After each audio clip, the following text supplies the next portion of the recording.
Penyebab yang kedua yaitu karena penggunaan pupuk urea yang berlebih.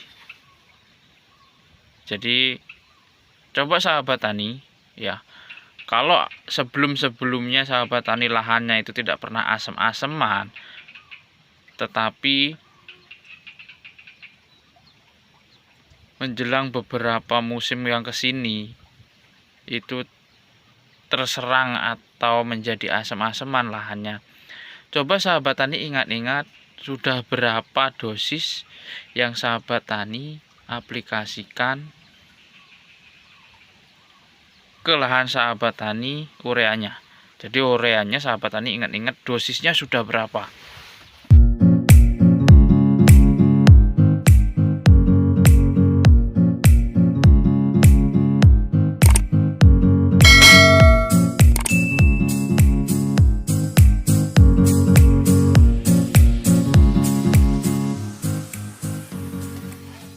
Oke, sahabat trail dimanapun Anda berada, salam sejahtera buat kita semua, salam sehat, salam satu lumpur. Di video kali ini saya akan membahas terkait penyebab lahan kita itu menjadi asem-aseman ya, dan juga saya akan membahas kenapa ketika kita sudah aplikasi Dolomit itu tetap hasilnya kurang maksimal. Yang pertama, penyebabnya lahan kita susah dikeringkan. Itu pasti kalau lahan kita susah dikeringkan, saya pastikan pH tanahnya juga akan rendah dan juga lahan kita akan asam-aseman. Itu ya, itu penyebab lahan kita terutama untuk lahan-lahan persawahan atau yang di rawa. Ketika kita tanami padi itu asam-aseman. Penyebab yang kedua yaitu karena penggunaan pupuk urea yang berlebih. Jadi coba sahabat tani ya, kalau sebelum-sebelumnya sahabat tani lahannya itu tidak pernah asam-aseman, tetapi menjelang beberapa musim yang kesini itu terserang atau menjadi asam-aseman lahannya. Coba sahabat tani ingat-ingat sudah berapa dosis yang sahabat tani aplikasikan ke lahan sahabat tani ureanya. Jadi ureanya sahabat tani ingat-ingat dosisnya sudah berapa. Karena apa? Penggunaan urea yang berlebih itu efeknya akan terjadi asam-asaman pada lahan kita. Saya di sini tidak bermaksud menggurui, tapi saya menyampaikan apa yang pernah saya alami, yang pernah saya jumpai. Jadi saya di sini bersifatnya berbagi. Semoga dengan saya berbagi dengan sahabat-sahabat bisa lebih bermanfaat atau bisa sahabat tani bisa untuk saling belajar ya. Kita sama-sama belajar di sini. Nah, kenapa saya katakan penggunaan urea itu berlebih? Jadi gini sahabat. Kandungan urea, terutama urea lah, urea subsidi aja. Urea subsidi. Oke, urea subsidi dalam karung tertera 46% nitrogen. Nitrogen oke lah kalau kita pakai yang subsidi, realnya itu kandungannya 40%. Ya. Urea satu sak itu 40%. Nah, sahabat tani aplikasi yang namanya NPK. Terserah sahabat tani mau aplikasi NPK 16-16, NPK 15-15. Kalau sahabat tani kalkulasi atau jumlahkan dengan urea yang sahabat tani aplikasi itu 46%, ditambah lagi nitrogen yang ada di dalam NPK. Kalau NPK 16-16 jelas itu 16%. Kalau 40% tambah 16 itu 56%. Itu urea yang sahabat tani aplikasi. Gitu. Itulah yang menyebabkan lahan kita itu semakin kesini semakin asam gitu loh. Nah, berbeda dengan memang yang lahan sahabat tani yang susah dikeringkan ya, atau rawa, itu mungkin beberapa persen memang dia memang udah dari dasar lahannya yang memang asam karena tidak dapat dikeringkan lahannya. Nah, tetapi untuk yang lahan-lahan sahabat tani yang bisa dikeringkan, airnya bisa dikontrol, sampai terserang itu namanya asam-asaman atau terjadi asam-asaman pada lahan sahabat tani, ya karena penggunaan urea yang berlebih. Nah, begitu juga yang di rawa yang tidak bisa dikeringkan, sudah lahannya asam, penggunaan urea itu tinggi, kan begitu. Cobalah sahabat tani kita ingat-ingat bersama 3-5 tahun sebelum kita inilah, tahun-tahun yang lalu, berapa yang sudah kita aplikasikan urea di lahan kita. Gitu ya. Penyebab itu adalah 2 penyebab yang umum terjadi pada lahan. Untuk yang lain mungkin hanya beberapa persen ya. Seperti pestisida itu juga beberapa bisa menyebabkan asam, tapi kalau untuk herbisida lebih beberapa yang bisa menyebabkan bantat. Atau untuk yang insektisida itu mungkin zat pengurai yang terkandung di lahan kita itu akan berkurang ketika kita terlalu berlebih menggunakan atau penggunaan pestisida yang terus menerus. Nah, itu ya, 2 faktor ini sering sekali saya temui. Gitu loh. Sahabat tani bisa lihat lahan saya ini bisa dikeringkan ya. Dan juga airnya bisa saya atur, dan penggunaan ureanya pun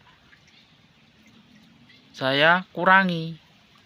Memang kalau lahan saya ini kan lahan cetakan, jadi bukan murni dari lahan sawah terus dibentuk lahan yang datar terus dibentuk sawah, enggak. Ini lahannya kan lahan tinggi, terus karena ini ingin punya sawah terus dicetak sawah. Jadi untuk unsur hara yang tergandung di dalam tanah lahan saya ini itu juga sangat minim. Jadinya kalau di lahan saya ini dari awal 0 sampai 20 hari itu pasti perkembangan tanaman padi saya itu sangat lambat. Nah, ketika sudah saya aplikasi pupuk di usia 3 hari setelah tanam, 20 hari, nah di pemupukan kedua sampai ketiga itu baru terlihat tanaman padi saya akan ada perkembangan. Itu yang biasa saya alami. Nah, kembali ke topik ya. Dan juga beberapa sahabat ada yang mengatakan atau yang ngeluh gitu.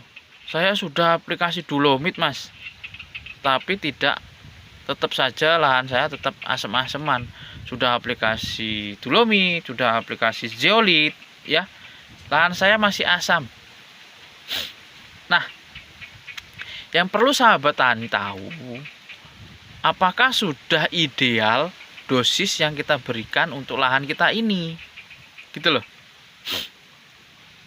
Jangan lahan kita mentang ibaratnya begini.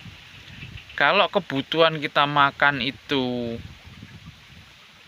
1 piring, ya. Nah, kita hanya kasih 1/4 piring.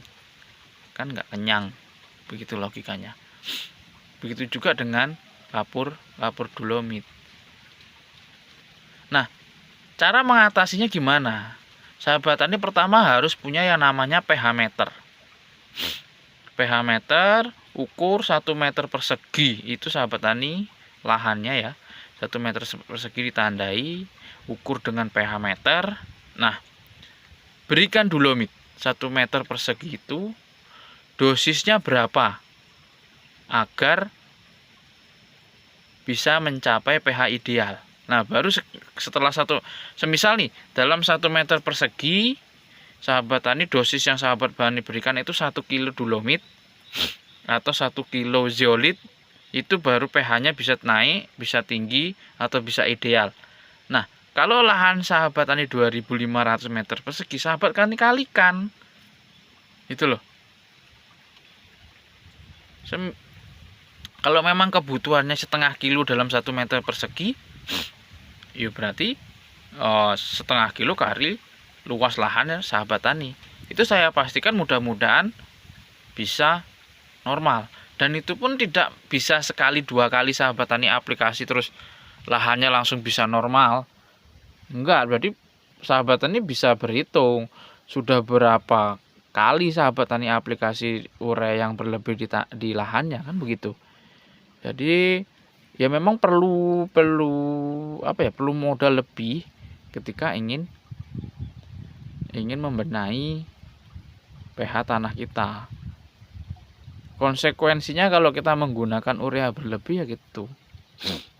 Memang kandungan urea itu butuh, cuman perlu kita juga yang namanya menentukan takaran yang pas. Kalau di lahan saya ini penggunaan urea dalam satu musim mungkin hanya 10 kilo, nggak lebih dari itu. Nah, untuk menyiasatinya itu saya biasanya aplikasi pupuk spray yang lewat daun. Pupuk spray lewat daun yang nitrogennya tinggi apa? Ada Gandasil D, ada Ultradap gitu ya. Itu adalah tujuan dari memberikan Ultradap itu adalah mencukupi kandungan nitrogen yang kita berikan itu agar berimbang, karena ketika kita aplikasi pupuk hanya NPK saja seperti NPK Ponska, apalagi sekarang kan mungkin komposisi yang tertera dalam kemasan itu mungkin sudah nggak mencapai segitu gitu loh. Pastikan kalau kita aplikasi pupuk yang kadar jumlah kandungannya itu di bawah standar tanaman padi kita kan pasti pertumbuhannya pun agak lambat gitu loh. Tapi yang kita jaga kan adalah kondisi lahan kita juga harus kita perhitungkan. Nah, solusinya gimana ya? Itu tadi. Kita aplikasi Ultradap, bisa Profit hijau, bisa Gandasil D. Kalau bisa tiga-tiganya Mas bisa dicampur, bisa. Itu juga penggunaannya juga lebih rendah. Misal Ultradap 1 sendok, Gandasil D 1 sendok, Profit hijau 1 sendok. Itu untuk per tangki 16 liter. Saya pastikan kalau lahan sahabat tani ini sudah normal pH-nya, tanaman padi sahabat tani tetap sehat dan tetap subur kok. Saya berani pastikan itu. Yang penting pH tanahnya sahabat tani dikondisikan dulu, dinormalkan dulu lah minimal. Nah, itu tadi ya beberapa tips, mudah-mudahan bisa membantu sahabat tani terkait mengatasi asam-asaman ya. Kalau untuk faktor yang utama, yang pertama itu dari lahan yang susah dikeringkan itu ya memang harus tetap juga penggunaan urea, penggunaan dolomit. Cuman ya itu tadi sahabat tani perlu yang namanya ukur dulu per 1 meter persegi itu bisa mencapai pH yang ideal berapa dosisnya. Ya mudah-mudahan kalau dengan metode yang saya berikan ini nanti bisa membantu ya sahabat tani. Nanti juga sahabat tani bisa sharing di kolom komentar ya, sama-sama belajar. Nanti kita tanya jawab di sana, kita sharing-sharing sama-sama belajar. Oke, segitu dulu ya. Semoga bermanfaat sahabat tani. Sekali lagi saya tidak bermaksud menggurui. Saya hanya ingin menyampaikan apa yang pernah saya alami dan memberikan sedikit gambaran terkait dengan penyebab asam-asaman dan juga cara kita untuk mengatasinya. Penyebabnya apa itu saya sudah jelaskan dari awal. Nanti kita sambung lagi terkait asam-asaman di part 2 ya, kalau di sini nanti terlalu panjang. Sekian dan terima kasih. Salam sehat, salam satu lumpur, Istimewir.